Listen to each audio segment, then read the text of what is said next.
So I had a question for you. Because you said if you don't feel right in your city, you just dip and you went from East Coast to West Coast to the To the third H. coast.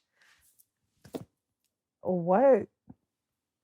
Because people can just get up and go, bro. I can get up and go anywhere. People can just get up and go. There are people that are digital nomads. They're like, I don't like this city today. My younger brother is that, and I admire him so much. But what do you put in your coffee every morning? You say, I'm gonna live in a new city. Like, what do you do? Yeah, kind of. Well, I feel like it does come back to the way that I was raised. Single. I think you had walked out to the car when I said this, but my dad had died when I was 8, and my mom raised me by herself. She's an artist, tattoo artist, painter, photographer, everything. She's a creative. She's a creative. And so with that came a nomadic life as a child. Like I went to like 6 different elementary schools.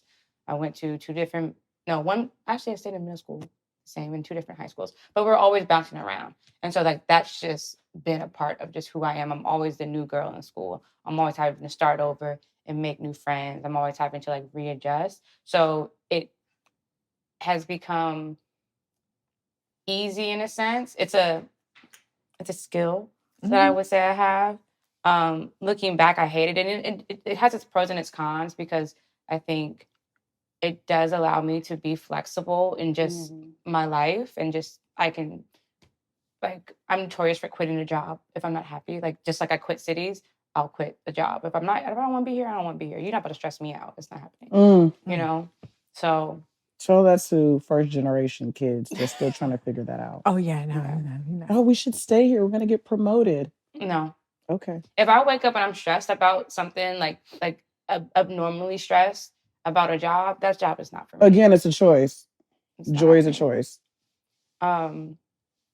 But yeah, I think it's a part of just who I am. I'm a flexible person. I've always been a flexible, and that bleeds into, my friendships and my relationships. Like I will bend over backwards for anybody that I care about, and I will always find the time. I will.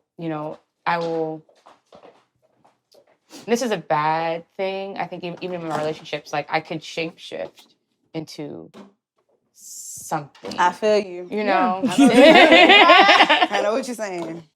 It's not the best thing.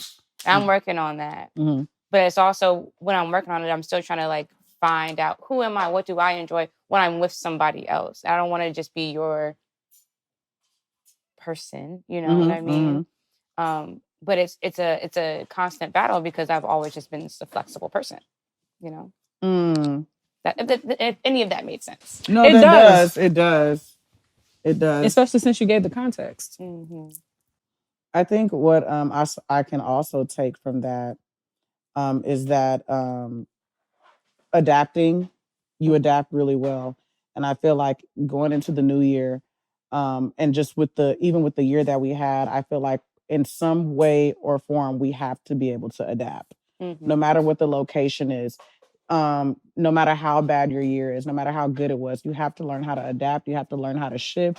You have to be okay with change because there are going to be things that you did not sign up for, but you have to be willing to just get up and go.